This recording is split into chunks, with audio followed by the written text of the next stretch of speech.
to the Apalachicola Paddle Trip documentary for 2008. This year, the video will be presented in two parts to allow an emphasis on educational content while sharing video and photos of our experiences. The Apalachicola River, largest in the state of Florida, fifth largest in the continental United States, and for over 10,000 years, the main corridor of transportation in southeastern North America. A river whose shores exist with a rich variety of life preserved from the time of the dinosaurs, with flora common to the Appalachian mountain chain, whose waters support nearly 100 species of fish, whose streams and estuaries support the nursery grounds of many marine species. In this two-part series, we invite you to join us on our 8-day paddle trip of adventure, education, and a reconnect with our maritime heritage, and to accept an invitation for the 2009 season to explore this American treasure for yourself. In 2008, the museum improved trip logistics with a specially constructed power catamaran named the Starfish Enterprise. The Starfish provides us a floating platform to support paddlers with a full-service galley, ice maker, marine head with holding tank, gear stowage, and even a hot water heater. She also sports running boards to allow paddlers to pull up, tie off, and exit at water level, and then to take a break to join us for a mid-river luncheon or other relaxation from the rigors of the long paddle stretches. Another notable point is that the museum now has properties at the start and end of the Apalachicola River from which to coordinate logistics. The entire trip is done without any road-based support. The shuttles are provided by center console water boats where kayakers are ferried back to the put-in after a day trip join. In this year, trip logistics were improved by offering all information, including videos from previous trips, at the Maritime Museum website, and a linkage to the River Ecologic web store to allow sign-ups and enrollment in the trips. The trips even include a shuttle running all the way from Atlanta.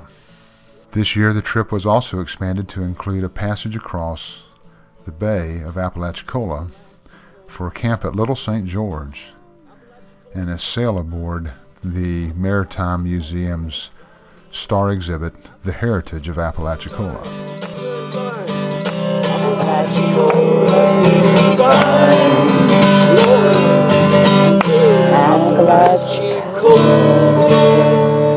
Doing time.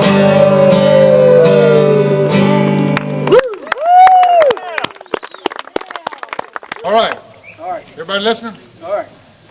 I'm going to do a little lead-in for the main show here. I'm the warm-up preacher, and this is the real McCoy. So I'm going to do a little poem by Robert Service that has a lot of meaning to me, and I often recite at these type of events. And it goes like this. School yourself to savor most things that have but little cost. Prove the best of life is free, sun and stars and sky and sea. Eager in your eyes to please, proffer meadows, brooks and trees. Nature strives for your content, never charging you a cent. Care for dogs and singing birds, have for children cheery words. Find plain food and comfort are more than luxury by far. Music, books, and honest friends, and my honest friends, outweigh golden dividends. Find the truest form of wealth, body fit and ready health. Enjoy your work, do it well, scorning not a leisure spell like the paddle of the river down the Apalachicola. Let your smile of happiness, rustic peace, serenely stress. Home to love and heart to pray. Thank your God for every day. And we're going to turn that roll over to Mr. Atkins here. So let us pray. Gracious and holy, everlasting, eternal Father, as we come now.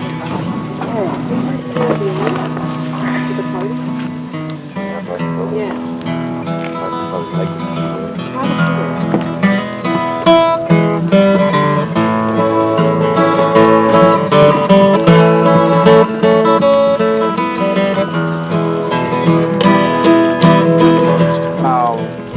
native striped bass that lives in the Gulf of or along the Gulf of Mexico.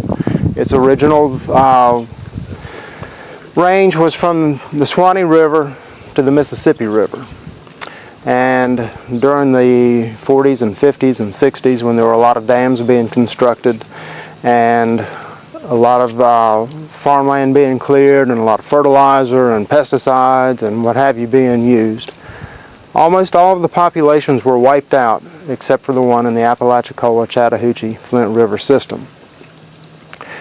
And in man's infinite wisdom, or infant wisdom, or whatever you want to call it, back in the 60s, they just decided to restore these populations using fish from the Atlantic coast. And so fish were brought in and they were stocked in a lot of these rivers, and some of them they survived in, some of them they didn't. They were stocked into the Apalachicola River and the Flint River as well, and some of them did survive. So the population that we have left now is a hybrid with Atlantic coast fish. But it's still a unique fish. It's different than fish found anywhere else in the world. So that's why we feel it's an important fish and one that we want to try to preserve. Now, when you get this far south, you're on the very southern extent of the range of striped bass. And it's a hard life out there on the edge. Striped bass are not a warm water fish. They like cool water, and they have a hard time surviving through the summers down here in the deep south. And so they have to find a cool water refuge to go into to survive through the summertime. And they need that cool water refuge typically from around the end of May until the end of October. And there are a few areas that provide refuge along the upper Apalachicola River. Most of the big areas are up above Jim Woodruff Dam. Now, when you put in a dam like Jim Woodruff Dam or any of the other dams, one of the first things that you get, and it lasts forever, is entrenchment of the river below that dam. The bed of the river drops, the water levels drop, given the same flow. And that's occurred on this river, just like anywhere else. And the river entrenches faster than the refuges do. The refuges typically are creeks or spring runs. Mosquito Creek would be one of them. It's a cool water spring or creek. It stays fairly cool through the summertime. And so the water level in those creeks gets very shallow, especially in the summertime when we have reduced flows, and of course with all the other demands on the system. Paddle from Blue Spring and pass through Allen Bluffs. It's a beautiful area. It's got this reefs, mountains, reefs on the sides, and it's magnificent. My name's Mark Ludlow. I'm the biologist for Torrey State Park, which is located in Liberty County, Florida, about 6 miles north of Bristol. Torrey State Park is about approximately 13,000 acres of habitat. We've added a lot of acreage to the park recently. The Sweetwater property and the Aspalaga property have been added, and it stretches for about 6 miles north and south along the east side of the Apalachicola River. The park was established by the Civilian Conservation Corps back in the 1930s. They moved the historic Gregory Mansion to this site, and the site also had some Confederate era gun pits very close to the Gregory House, so these are some of the reasons that the park was established here back in the 1930s. The park takes its name from the endangered Torrey tree, which is named for 1800s botanist John Torrey, and it has a very unusual distribution. It's found here, found in California, and in Asia, and it's a very ancient type of conifer tree that existed back during the era of the dinosaurs and still exists today. And unfortunately it's becoming very rare, so we're doing some careful management of that species. Howard, I've been here about 6 years. Every one of these old plantation houses had offices. If you'll notice behind you, you'll see the journals. Came out of North Carolina, got into the turpentine business, and a lot of them got on this river. All right, major lighting sources. That period of time in this area, it chemicals. dip can. And this is a wax, separating wax, two-flow honey wax. Melt that, start dipping the string in it. Got some nice wax.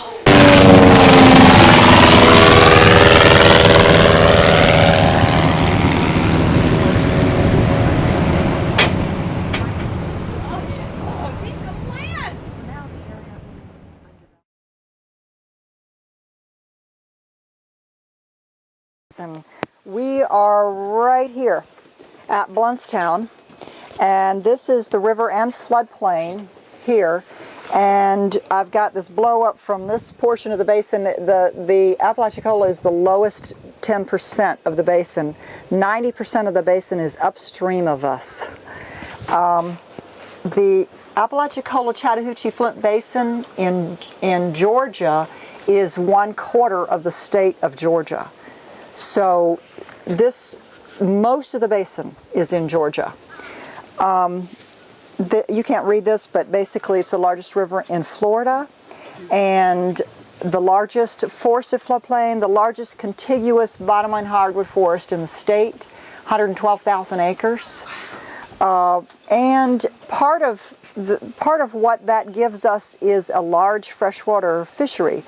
There's 91 species, which is more species than any other river in the state of Florida, and a lot of that has to do with the floodplain.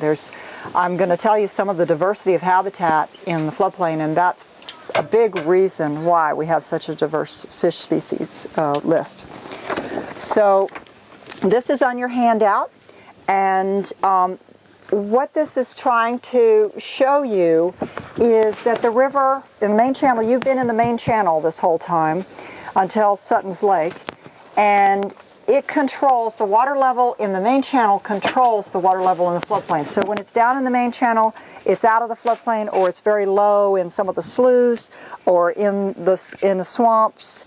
Actually, what we have now is, because of water level decline, it's down in the channel. It's not in these sloughs and swamps in the fall anymore.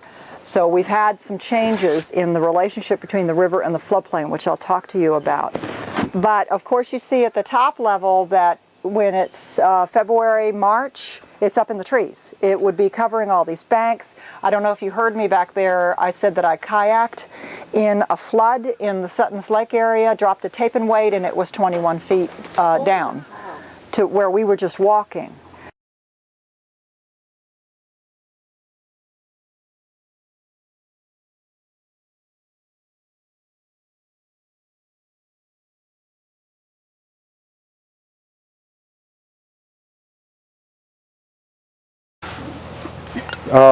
We called him Zappa in his youth, and now Einstein in his old age. That makes me Frankenstein. Frankenstein. So anyhow, I first met Steve many years ago. I guess it was about 30 or thereabouts, when I came down with a bunch of my cronies from school, Florida State, and to help my father frame out his house.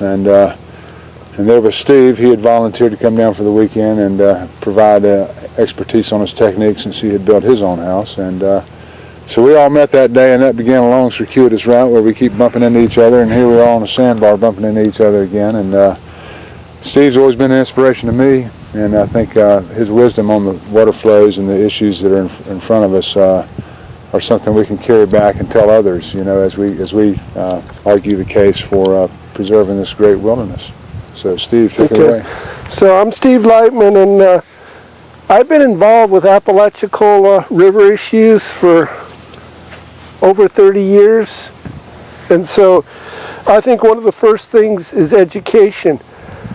A second thing that I think we need to think about is how to shift the power balance. Because during the ACF negotiations, a lot of the fight was put as Georgia versus Florida. And that is not accurate at all. In fact, what it is that the Atlanta interests pretty much kidnapped the Georgia position and called it, Atlanta position became the Georgia position. And there's many people in Georgia whose interests align much better with what we want down here than what Atlanta wants. And they're as much a victim of this as we are. And we're talking, everything from industrial people below Atlanta to, you know, the power company, some of the power company stuff. There's a lot of people in Georgia that are unhappy. And so the interesting thing is that how do we get them to work with us better is the challenge. And my first try at it was that I worked with the mid-Chattahoochee people, and I told them that what we have coming up is a water control plan. And the water control plan is the manual for how you regulate the reservoirs in the ACF basin. And this is going to be a highly technical thing, and one of the things that when I teach the class that I like to point out is we have a little paradox going on is that you want citizens to be involved with decision making, but the more complex the decisions, the less the capacity of citizens to comment on it or to be meaningfully involved in it. So you get people that want to be involved, but you have to take the time to teach them about things and understand things, or they're completely incapable. And when you get to a 20,000 square river basin with reservoirs, management, uses, and a lot of things happening, it's not easy. There's a lot of complexity to it, and so that we need to figure out how to get people to understand better. So I tried working with the mid-Chattahoochee people and told them that instead of reacting, why don't they proact, and we'd put together what we want for a water control plan and send it to the Corps. And incidentally, the Corps would be thrilled if someone did that. The first reaction would be that they wouldn't like it, but put yourself in the position of if you're working for a federal agency and you're doing that. But in trying to do this, I made a little mistake in that I sent a letter to Georgia's governor. Oh, that was a big mistake.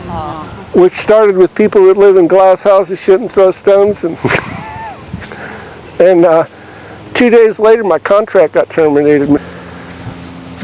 Dredging and navigation has been a real problem for the river, because when you're putting down these disposal sites like this, you're burying habitat. The river makes natural sandbars. Sandbars are a natural feature of the river.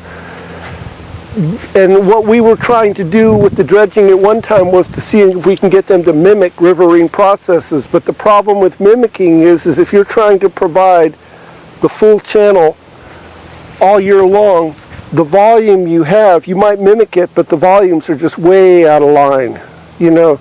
And so instead of putting down a couple thousand cubic yards here and there, they start putting down 10,000 or 100,000, and the river doesn't do that. And you end up just burying things and changing things and forcing, you know, erosion and a lot of things happening with the river. And historically, the navigation people wanted to have a 9 by 100 foot channel year-round. And the trick with barges is that barges, where the expense in barges come from is when they're loading and offloading. And so the idea of having small barges where you take them down the Gulf Intercoastal, reload them and unload them, makes things so expensive it doesn't work. And so where we needed to get to is a place with the navigation people where their expectations were consistent with what the river could do, instead of expecting, you know, a highway system from the river. And as a result of the many years of battling and all that, for the past 5 years, this river has not been dredged. And consequently, there's been almost no shipping. And consequently, the navigation people are starting to have a whole new vision that if we could get any traffic on the river, we would be happy. We don't want to have it year-round. And to back up a little, is where they got in trouble on this river is that in the 30s, when they designed the navigation channel, they had about 10 or 15 years of flow data. And they said, you want to provide a river 95% of the time. What flow was available 95% of the time? It was 9,300. So they said the design flow for providing a 9-foot channel is 9,300 cubic feet per second. Well, as luck would have it, that was a wet period.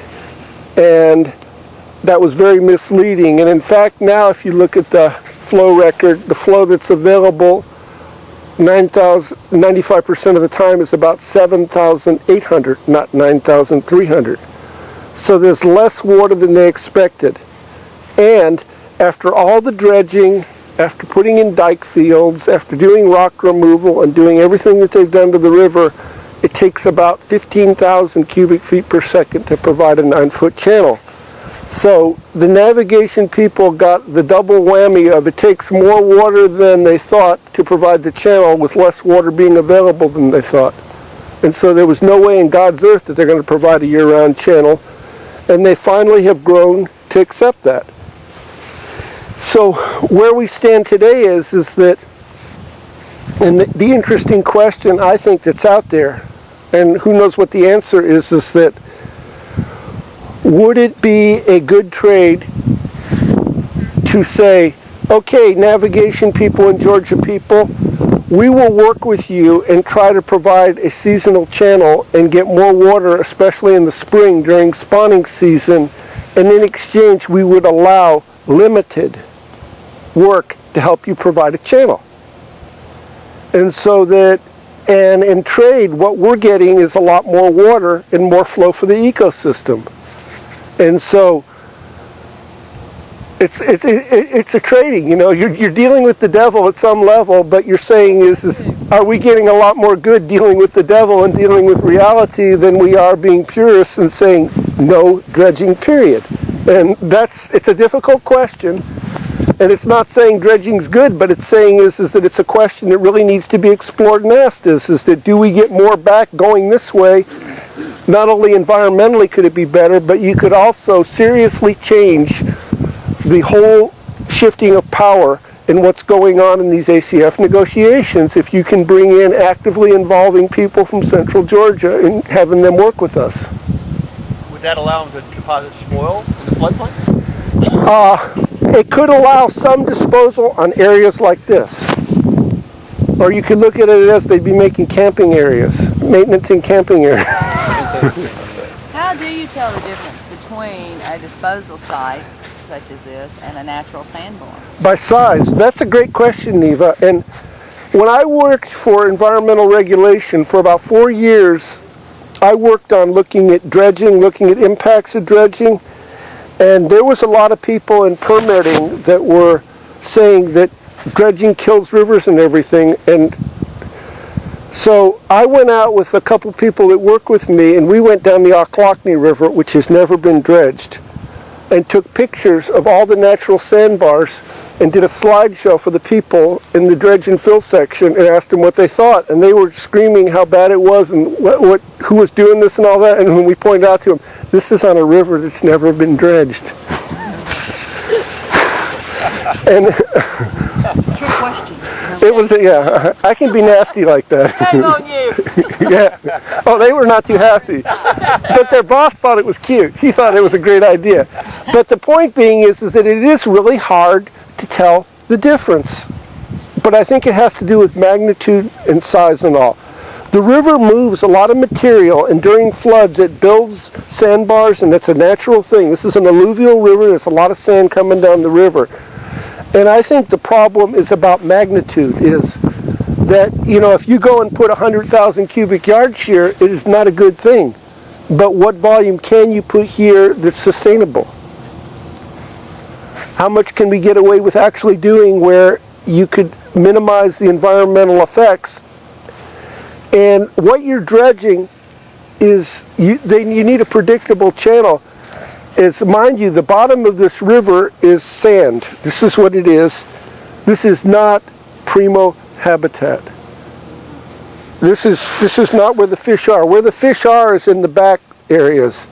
And so you would not want to do anything in a manner that would allow material to be so high or so great that it gets washed back into the floodplain, or that it goes into sluways. And you don't want to be blocking sluways. But the question that needs to be asked, I think, is there ways to do this that we can provide some navigation on a seasonal basis that fits what the river can do without having much environmental harm and providing leverage to get more water? All right. Neil Land and Timber started down here. I'll give you a brief history. In 1918, initial land acquisition took place, and in 1923 they began making box veneer, which is the wooden slats that you see in the old orange crates, the wooden crates.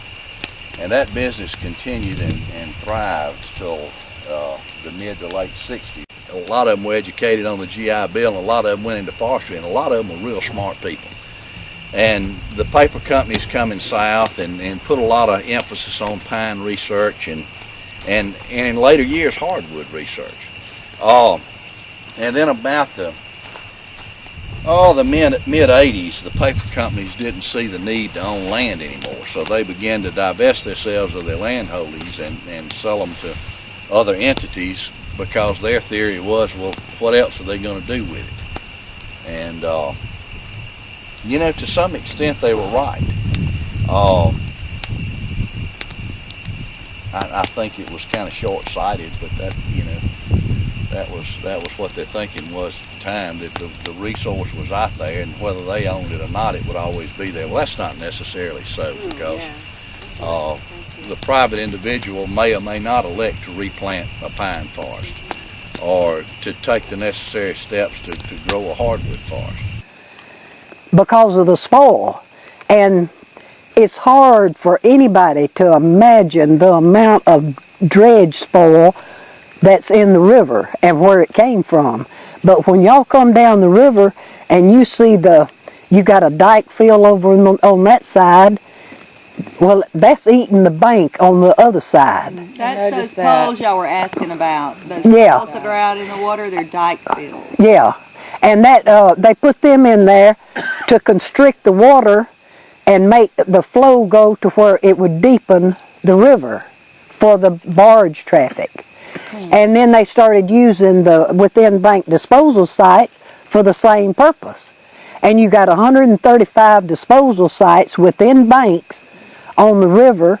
You got 26 dike fields and 3 open water disposal sites. The swamp was already dried up terrible, and the otter came to the river, and they hadn't been around people. They weren't around people because very few people go way back in the swamp. It's too easy to ride up and down the river and say you know the system. Right.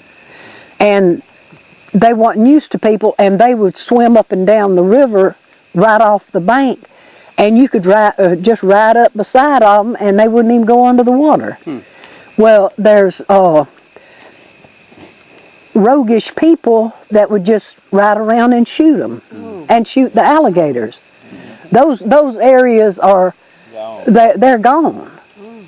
A whole world of things that's gone. And when you get way on down the river, the swamp down there is, you can just go from here to that boat right yonder, and it's like another world. It's just everywhere you look, there's wonder, you know. Well, talk about the crawfish a little bit, and the eel and the crawfish. What y'all used to do. The crawfish, we used to commercial catch the crawfish because they in the spring, you know, they'd come out of the water in the like in the December, they'd come up and the water would come up, and the females would have piles of babies hanging on. They got like a little feathery hair like on their stomachs, and there'd be all these tiny crawfish, you know, and when the water gets on up and she comes up, she'll flick them off, and they grow, and then when they get big enough to catch in the basket, you know, we'd catch them. That would be billions of them.